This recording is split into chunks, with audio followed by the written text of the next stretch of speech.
Have you seen Star Wars? If you want to see the future of Star Wars, I might recommend checking out The Mandalorian and looking at the directors. And the reason I say that is because it seems like The Mandalorian is kind of as I think it was Dave Filoni who said it in the Disney Gallery, The Mandalorian, that it's like Star Wars school.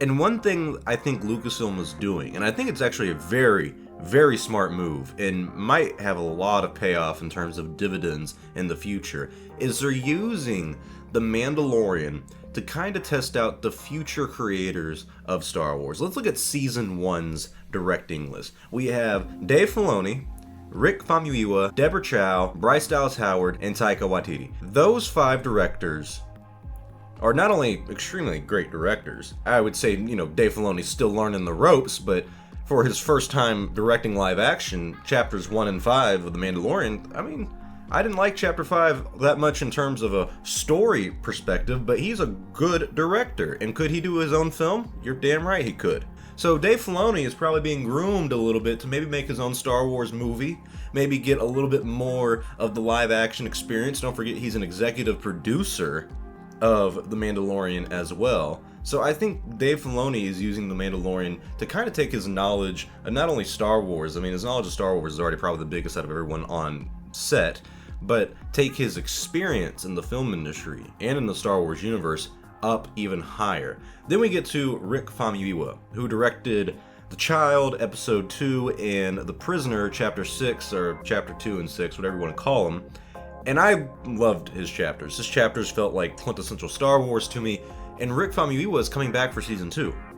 So he's still involved with Star Wars. We don't know how long he's going to be continuing to return to Star Wars and direct and do all that, but we know right now Rick Famuyiwa is in Season 2 for The Mandalorian, and I would assume it's because he did such great work on Season 1. And we also have Dave Filoni returning for Season 2. We have Jon Favreau himself taking up the directing role in Season 2. And we know Jon Favreau's role in Star Wars has increased tremendously over the past 2 years. Mainly he came in to pitch The Mandalorian, and now it seems like he's going to be sticking around the Star Wars universe for quite some time. And we look at the directors that we have from Season 1. Let's just stick with those for a second and look at the future that these guys have. Bryce Dallas Howard is returning for Season 2. Deborah Chow, who directed my favorite chapters from Season 1, is now directing the Kenobi series. So she went from just being another director in the Mandalorian show and kind of just one of the people making one of the episodes to helming her own entire series that's very important to us Star Wars fans. It's the Kenobi series. We've been waiting a long time for this. Then we get to Taika. Taika just only directed one episode, Chapter 8, the final episode to Season 1, and he's getting his own Star Wars film. That's a big responsibility. He's getting the next Star Wars film. The next Star Wars film you see in theaters, at the end of the movie, you're going to see written and directed by Taika Waititi. And so I'm pretty confident that in Season 2, we might see history repeat itself. Lucasfilm may be using The Mandalorian as a testing ground, as a Star Wars school, as Dave Filoni put it, to teach these directors how the Star Wars universe not only feels, works, and looks, but how to deal with that process of making a Star Wars film and deal with the production company, Lucasfilm, on working in the Star Wars universe and kind of getting used to the secrecy, the amount of work that's put in, the collaboration. We get to Season 2. We look at some of the directors that we have for Season 2. Robert Rodriguez, a very, very well-renowned director, is directing one of the episodes for Season 2. Could he be directing a Star Wars film in the future? That's a question you have to ask yourself now.